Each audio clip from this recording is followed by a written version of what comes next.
जय राधा माधव कुंज बिहारी, राधा माधव कुंज बिहारी, गोपी जना वल्लभ गिरिवरधारी, गोपी जना वल्लभ गिरिवरधारी, यशोदानंदन व्रज जनरंजन, यशोदानंदन व्रज जनरंजन, यमुनातीरावनचारि, यमुनातीरावनचारि, राधा माधव कुंज बिहारी, राधा माधव बिहारी, गोपी जना वल्लभ गिरिवरधारी, गोपी जना वल्लभ गिरिवरधारी, यशोदानंदन व्रज जनरंजन, यशोदानंदन व्रज जनरंजन, यमुनातीरावनचारि,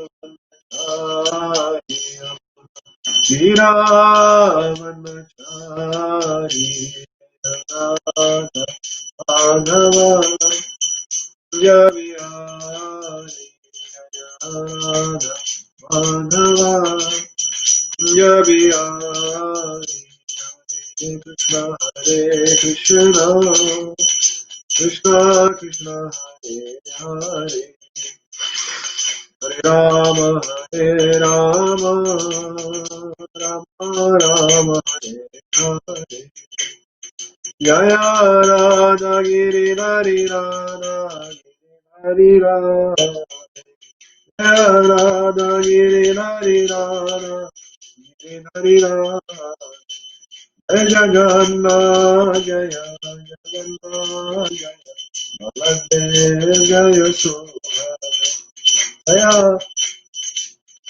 गौरनिताय जय गौरनिताय जय गौरनिताय जय गौरनिताय, प्रभुपाद प्रभुपाद प्रभुपाद जय जय प्रभुपाद जय जय गुरुदेव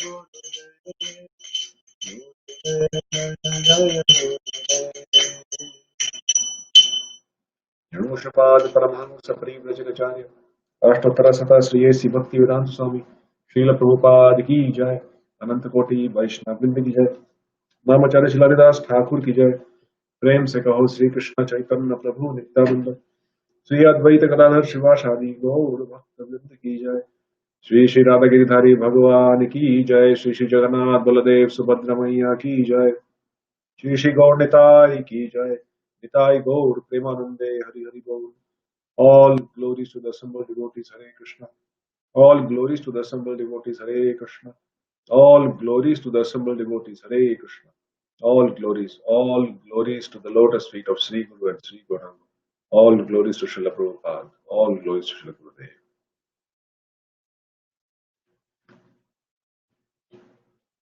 Om Namo Bhagavate Vasudevaya. Om Namo Bhagavate Vasudevaya. Om Namo Bhagavate Vasudevaya. Narayanam Namaskritya Naram Chaiva Narottamam Devim Saraswatim Vyasam Tato Jayam Mudirayet Nashtaprayeshvabhadreshu Nityam Bhagavata Sevaya Bhagavate Uttama Shloke Bhaktir Bhavati Naishtiki. Srimad Bhagavatam ki jai. Hare Krishna, welcome all of you to the next session of our evening Srimad Bhagavatam Katha. For those of you who have been following, We started with the pastimes of Jada Bharat in this particular schedule. So we had completed 3 sessions before this, and today is the 4th session of the Jada Bharat pastimes and lessons that we can take from his activities in Srimad Bhagavatam. So this is from 5th canto. And just a quick recap, we saw how Jada Bharat was originally Bharat Maharaj and how he left his kingdom to engage in devotional service. So he came to the forest, started doing his devotional service, and somehow or the other was attracted to the upkeep of a baby deer who was rendered helpless. And somehow or the other, just before death, he got attached so much to the deer that he used to think about the deer, which ultimately affected his sadhana, his devotional service. And as a result, when he gave up his body as Bharat Maharaj, he got the body of a deer. But because he had performed devotional service, Krishna mercifully gave him the remembrance of his past life. So, in the body of the deer, he chose to stay away from the family and live in association with the devotees, the sadhus, who were constantly engaged in devotional service. He led a very simple, austere life in the association of sadhus, and as a result, when he left his body of a deer, he was given the body of a Brahmana or the son of a very devout Brahmana. And in that particular birth, he was called Jada Bharat. And we also saw how he was extremely alert based on his past experience. The attachment that was so fatal, just an attachment to the deer proved so fatal from him that almost to the stage of just before he was about to achieve perfection in devotional service, this attachment brought about his downfall from the position that he was in. But Krishna is so merciful, he doesn't allow the devotees to completely fall away. When devotees do stumble, Krishna gives them another opportunity to get back to the same platform and then make progress again. So Jada Bharat, knowing his past experience, deliberately decided to stay away from the material world. Deliberately decided to have nothing much to do with the material world, not get too involved, don't engage with any unnecessary conversation, argument, and do nothing. Just appear like a lazy, dumb person. But internally, he was extremely focused in the devotional service and meditation of the Lord. So we saw even when he was being raised as the son of a Brahmana, he had a very affectionate father, fortunately. And the father used to train him or try to train him. But Jada Bharat, on account of externally portraying that he is lazy and dumb and he doesn't understand anything, just behaved that way. And ultimately, his father, the Brahmana, he left his body. And he was under the care of his brothers and his stepmother, his 9 brothers. And they took advantage of the fact that he is not an ordinary person, not just an ordinary person there, he's just a liability on the family, and started treating him accordingly. So getting him to do all the hard work, getting him to work for the family, and then giving him just some broken grains or things that are not fit for human consumption and needs to be thrown away, is what they used to give Jada Bharat. But Jada Bharat never complained. Never ever complained. He just, whatever came his way, he took it. So surrendered was he to the Supreme Lord that whatever situation the Lord put him in, he accepted. And then we saw this wonderful episode of how he was doing his duties one night of guarding the crops, and he was kidnapped by a group of dacoits. And the dacoit leader wanted to offer him as a sacrifice to goddess Kali, so that that dacoit leader could actually get a son as a blessing.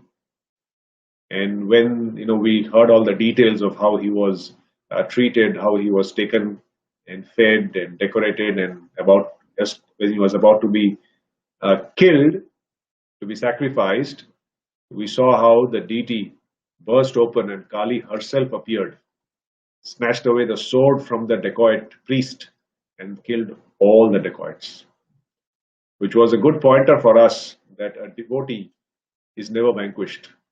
Moreover, the, the devatas, the demigods, are never pleased when a devotee is offended. What to talk about a devotee being killed? So, this is a very good example or proof of what Krishna tells us in the Bhagavad Gita, that the devatas are basically administrative controllers working under the direction of Krishna, and they are devotees of the Supreme Lord. So then, after they were killed, Jada Bharat he came out, he just left that place, and then he met some palanquin carriers who were carrying the Maharaj of Sindhu, King Rahuguna. And they just, because he was very stout, muscular, they just got him forcefully to carry the palki. And he said nothing about it. He did nothing. He just, whatever he was told, he just did. But we saw how, while carrying the palki, he was looking at the ants, and because he didn't want to step over them or other crawling living entities, he suddenly stopped and jerked, and that gave a jerk to the other palanquin carriers, and the king was disturbed as a result of the jerk. So the king actually warned him once. Jada Bharat said nothing, continued, and then this happened again. And then this time the king was angry. And we see that till this point of time, Jada Bharat never opened his mouth, never defended himself against any false accusation, never demanded good things be given to him as a matter of right. Whatever came his way, he just accepted. And at this point, at the end of last session, we saw how Jada Bharat was threatened by King Rahuguna. So he said that, do you know, when he was extremely angry, he basically threatened Jada Bharat and said, do you know that I am like Yamraj? If you don't follow what I'm telling you to do, I can actually punish you and I can kill you. So you'd better come to your senses and do as I'm telling you to do. Very harsh word. But little did Maharaj Rahuguna know who he is speaking these words to. Externally, he did appear like a madman, but internally, he wasn't aware of the greatness of Jada Bharat. So at this point of time, the things completely take a turn, and a person who has never ever opened his mouth to speak learned words at all so far, now opens his mouth and responds to the threat of King Rahuguna. So we'll look at a verse from Canto 5, chapter 10, text 9. It's a verse, but it's got a big translation and a little small purport. So we'll have a read. Brahmana uvacha Tvayoditam vyaktam avipralabdham bhartu samesyad yadi veera bhara gantur yadi syad adhigamya madhva viveti raso navidam pravadaha. Translation of Srila Prabhupada ki jai. The great Brahmana Jada Bharat said, my dear king and hero, whatever you have spoken sarcastically is certainly true. Actually, these are not simply words of chastisement, for the body is the carrier. The load carried by the body does not belong to me. for I am the spirit soul. There is no contradiction in your statements because I am different from the body. I am not the carrier of the palanquin. The body is the carrier. Certainly, as you have hinted, I have not labored carrying the palanquin, for I am detached from the body. You have said that I am not stout and strong, and these words are befitting a person who do not know the distinction between the body and the soul. The body may be fat or thin, but no learned man would say such things of the spirit soul. As far as the spirit soul is concerned, I am neither fat nor skinny. Therefore, you are correct when you say that I am not very stout. Also, if the object of this journey and the path leading there were mine, there would be many troubles for me. But because they relate not to me but to my body, there is no trouble at all. Purport. In Bhagavad Gita, it is stated that one who is advanced in spiritual knowledge is not disturbed by the pains and pleasures of the material body. The material body is completely separate from the spirit soul, and the pains and pleasures of the body are superfluous. The practice of austerity and penance is meant for understanding the distinction between the body and soul, and how the soul can be unaffected by the pleasures and pains of the body. Jada Bharat was actually situated on the platform of self-realization. He was completely aloof from the bodily conception. Therefore, he immediately took this position and convinced the king that whatever contradictory things the king had said about his body did not actually apply to him as a spirit soul. Om Ajnanatamidandasya Jnananjana Shubhatamina Tasmai Shri Gurave Namo Vishnu Padaya Krishna Prasthaya Bhutale Srimati Mahavishnu Goswami Namini Namo Vishnu Padaya Krishna Prasthaya Bhutale Srimati Bhaktivedanta Swami Niti Namini Namaste Saraswate Deve Gauravani Pracharine Nirvishesha Shunyavadi Paschatya Deshatarine Jai Sri Krishna Chaitanya Prabhu Nityananda Sri Advaita Gadadhar Shivashadi Gaur Bhaktivinoda Hare Krishna Krishna Krishna Hare Hare Hare Ram Ram Ram. So this verse is a very important verse because it marks the first time Jada Bharat. So the Brahman here that is referred is actually Jada Bharat. So he started speaking in response to the threat that King Rahuguna had given. And the first thing that he talked about is the fact that he is not the body. All the adjectives, all the harsh words that Maharaj Rahuguna had used was towards the body of Jada Bharat. Whereas Jada Bharat is actually spirit soul. And this is the same as the first instruction that Krishna gives to Arjuna in the Bhagavad Gita. In chapter 2, where Krishna starts telling about the importance of the spirit soul. Dehinosmin yatha dehe kaumaram yauvanam jara tatha dehantara prapti dhira tatra namuyati. So Krishna, from the very beginning, he says we are not the body, we are spirit soul.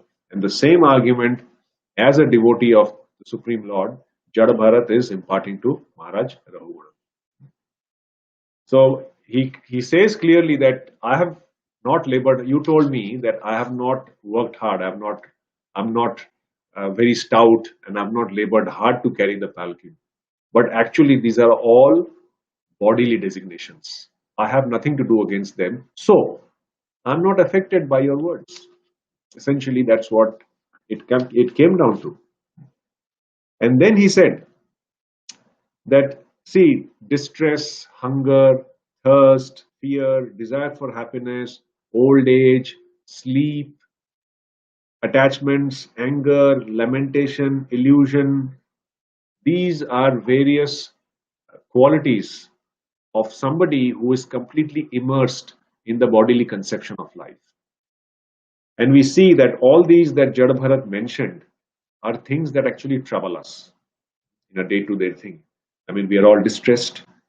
We all feel hungry. We all feel thirsty. We are affected by our desires for enjoying. we have anger, we have lamentation, we have illusions. Right? So all these are essentially related to the body. So when we understand that we are not this body, and we actually feel like that by practicing bhakti yoga, that is the time when these bodily conceptions, it is not that they do not affect us at all, but their effect on us is minimized. We don't get so much afflicted by excessive desire, excessive heat, excessive thirst. The body, because the mind somehow is attached to the higher knowledge, is attached to the supreme, it is not completely engulfed by these situations or by these conditions that pertain to the material body. Whereas people who do not have this knowledge, when something like this happens to them, they're completely engulfed. They just don't know what to do. They're completely gone. So then Jada Bharat said that I am actually free from all these bodily concepts. So I am not affected by either carrying your palanquin or by your harsh words. So that was his first, I wouldn't say argument, but his first line of educating King Rahuguna and trying to get him out of his ignorant position. And then he says, you think you are the master? So you're ordering me? But that is actually an incorrect attitude. It is not right. Why? Because these positions are temporary. Today you are the master, I am the servant. Tomorrow our positions might reverse. I might become the master and you might become the servant, as is the nature of this material world, isn't it? We see that how people who are very close friends today, tomorrow they become the worst of enemies. Do not want to meet each other, talk to each other, even look at each other. And sometimes when enemies, like you somehow or the other, they become enemies of each other, two or three people. But as time passes, things start to heal. And after a few years, the same individuals who were so-called enemies of each other, they become good friends. That's the nature of this material world. It is all about duality. So he says that today you're doing that, you're ordering me, you're saying harsh words. Tomorrow it might be, situation might reverse, and I might say that same thing to you. And it doesn't stop there. He says, you call me a rascal, a dull, crazy person, but I beg to inform you that I live like a madman because I'm actually a self-realized soul.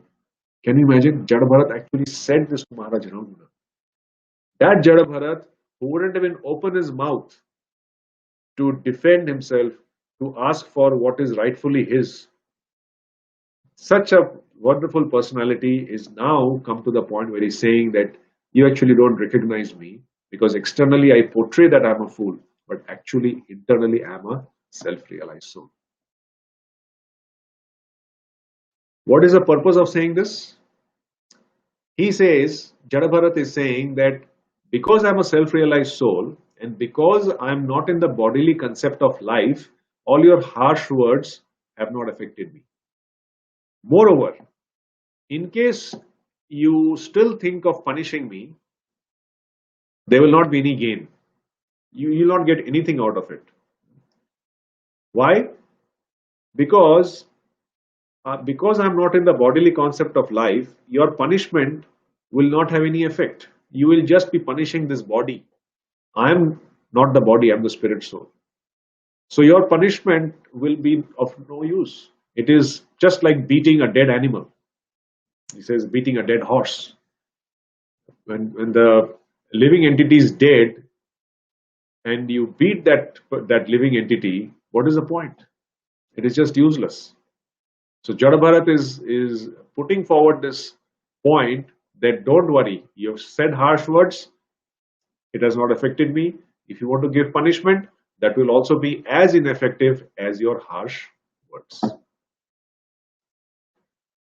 And then he says that when a madman is actually punished, then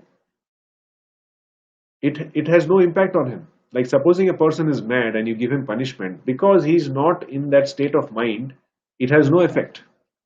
And he will continue, he might get some bodily discomfort as a result of whatever punishment is being given to him, but his mentality will not change. He will continue to behave as a madman in future as well. So he says that just by giving punishment, you're not curing anything. And moreover, will have no impact on me. And Jada Bharat, although he said that he is a self-realized devotee, he was not proud of that position, of that of the fact that he was a devotee. So, in fact, he was very humble.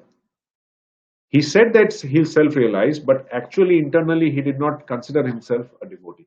So what he did is he took it upon himself that whenever some some activity or some job is given to him that is very austere, that is very punishing to the body, he took it as the Lord's mercy, and the Lord is helping him destroy his sins. So he was carrying, forcefully being told to carry the palanquin, and he didn't react, or he didn't oppose that. Although it is said he was a very muscular, stout person, he could have easily beaten them and said and gone away. But he took it upon him that if he does it, if he does carry the palanquin, it will destroy all his past actions, sinful actions. So he replied to the king without any agitation. What will happen to us if we speak to somebody who we know is perhaps not as spiritually advanced as we think we are, and they try to put us down or push us? We become agitated. We want to instantly open our mouth, maybe not open our mouth, we want to shout back at them and say, you don't know what you're doing, you're offending such a big devotee as me. And Jada Bharat's way of reacting to this is actually a lesson for us as aspiring devotees. So he was so humble, he did not react to anything. But when the time came to educate Maharaj Rahuguna, he opened his mouth. So this is a very good lesson for us to understand in which circumstances we should keep quiet, and under what circumstances we should open our mouth, and even when we open our mouth, how we should speak. Even though we may be right and somebody else in front may be incorrect in what they are saying, we should be always respectfully speak to them and make them understand to the best of our ability. If they don't, that's how Krishna wants it, and we should leave it. We should just leave that situation.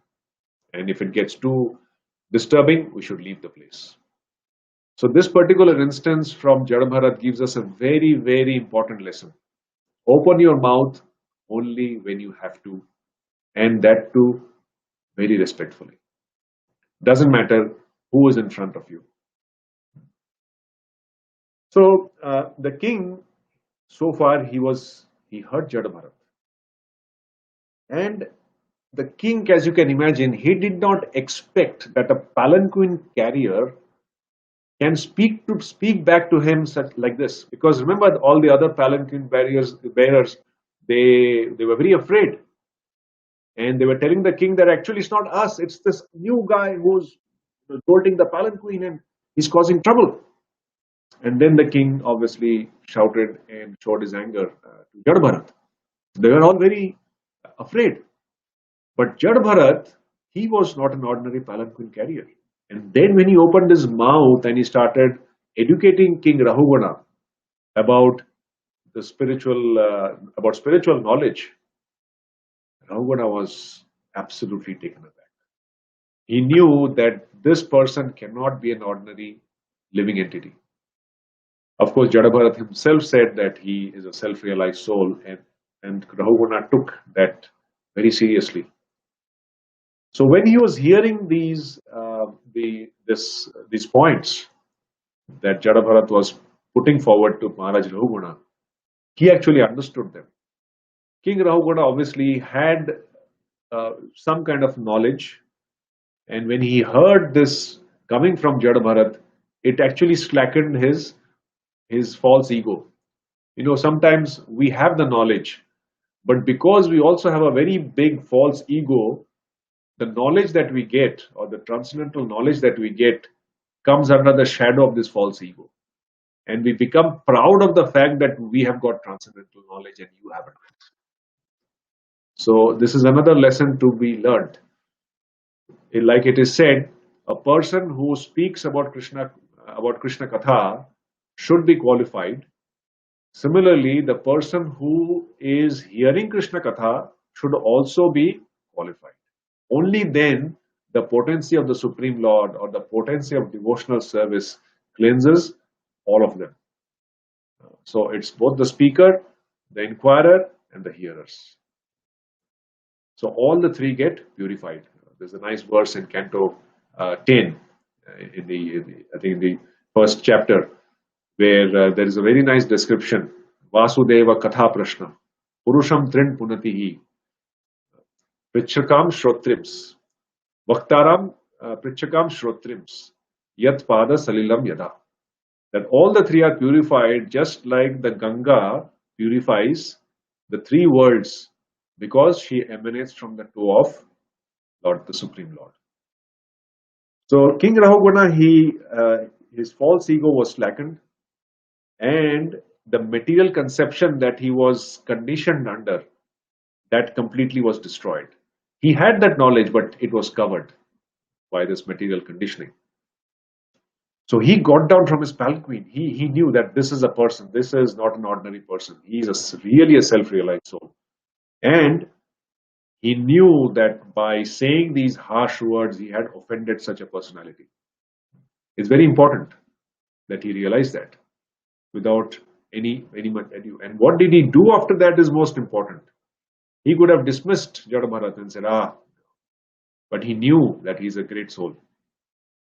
So instantly as he realized that, he got down from his palanquin and he just did full dandavat to Jada Bharat, touched his head to the lotus feet of Jada Bharat.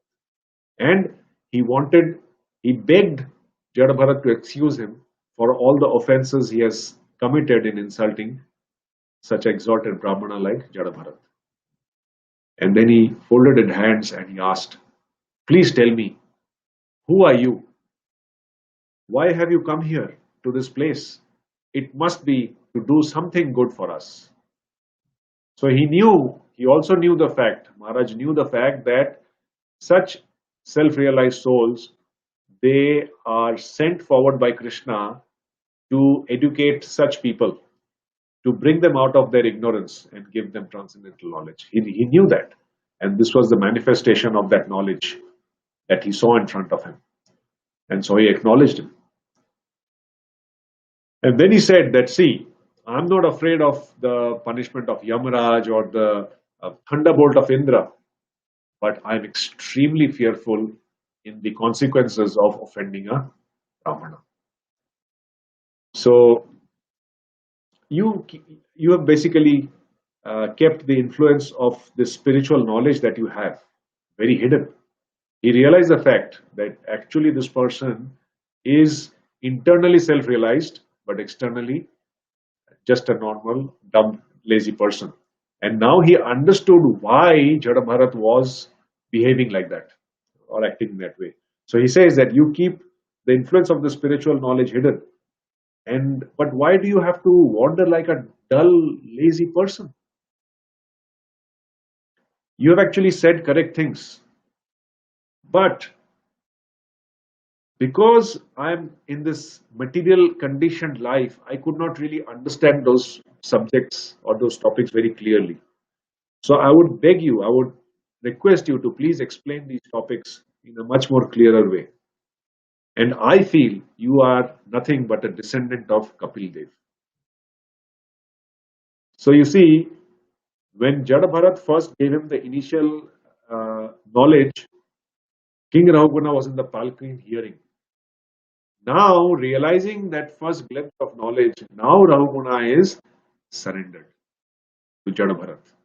And now Jada Bharat will give him more details and more detailed description of this transcendental knowledge that Maharaj Rahuguna will drink through the through his ears.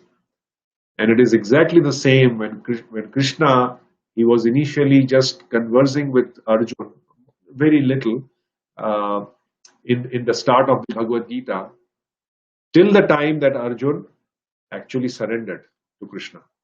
And when Arjun surrendered to Krishna, that's when Krishna started talking the Bhagavad Gita. Because unless somebody surrendered, there is no point giving that person knowledge. And in Hitopadesh, there's a nice verse that says that Upadesho hi murkhanam prakopayana shantaye, which means that if you give good instructions to the foolish people, they will not take advantage of the good instructions. What will they do? They will become even more angry and offensive. And that's why one of the offenses against the holy name, number 9, is that one should not preach the glories of the holy name to non-devotees, to a person who's not favorable to Krishna or to devotional service. It's very important. But when somebody becomes favorable, somebody becomes eager to know more, that's the time the description of the glories of the Supreme Lord can be discussed and can be told to such a person, and that purifies that person completely. So Maharaj Rahuguna came to that particular position, and now he was ready to submissively hear the message of Vasudev from such an exalted Brahmana like Jada Bharat. So here he says that please describe to me the most secure shelter in this world. Tadvidhi pranipatena pariprashnena sevaya. So when somebody surrenders to an exalted soul, the first thing he does is he does pariprashna. He inquires. So Maharaj Rahuguna inquired, please describe to me the most secure shelter in this world. You present yourself as a deaf and dumb actually to examine people who is actually a human being fit for receiving this transcendental knowledge and who is not. So please enlighten me to advance me on this spiritual path. So that's where he completely surrendered, and then he expressed some doubts of what what Jada Bharat had mentioned. Rahuguna now put forward some of his arguments in a very appropriate way, in a very submissive, humble way, so that Jada Bharat could actually enlighten him more about those concepts, and whatever little attachment he still had would be completely destroyed. So we will see how Jada Bharat now started giving the details of transcendental knowledge to Maharaj Rahuguna and enlightened him. So we'll continue next week, same day, same time. Before we leave, obviously, we need to understand a few lessons that we got from today's session. So first lesson that we got is, we just discussed, we should know when to speak, when we should open our mouth, and when we do get an opportunity to open our mouth, it should be done very respectfully. It should be done for the sake of educating people at large who are ignorant about spiritual life and spiritual knowledge. And we should never, even though we are in a position of so-called superiority as we might perceive, we must never be harsh or use harsh words to anybody within our reach. So we should know when to open our mouth and speak nicely. Number one. Number two, when we are forced to undergo certain austerities, in fact, all of us are undergoing austerities on a day-to-day basis. Just by working against our wishes every day, we are actually undergoing austerities, isn't it? Doesn't matter. Whatever austerities we think we are undergoing, we should take it as the mercy of the Lord. How is it the mercy? I'm suffering. How come it's the mercy of the Lord? Because by going through the suffering, by going through these austerities, our the reactions to our past sins are being destroyed. Just like Jada Bharat was carrying the palki, and that's what he was thinking in his mind. So, whenever we go through problems in life, we should understand that these are the reactions that are being destroyed by Krishna because he's so merciful unto us. So, that's the second point, second lesson. And third lesson, whenever we see an exalted person, whenever we see a self realized personality that we come across, specifically followers of Prabhupada in the Guru Parampara system, we must immediately pay our obeisances and inquire submissively from them and render some service to the best of our ability. So that's why whenever we come across sannyasis, senior devotees who come to the temple or who come and visit us at our place, we must offer our obeisances, give them a nice place to sit. We must feed them nicely, serve them, and ask questions. And that is essentially the duty of self realized souls, to go to people at large and give them transcendental knowledge, to uplift them from their conditioned existence, just like Jada Bharat is doing to Maharaj Rahuguna.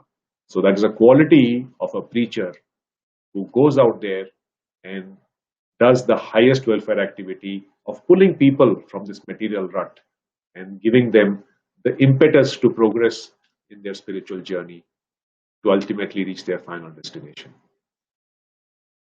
ग्रंथराज Shrimad Bhagavatam की जय, श्रील प्रभुपाद की जय, निताय गौर प्रेमानंदे, हरि हरि बोल. Thank you very much. Hare Krishna.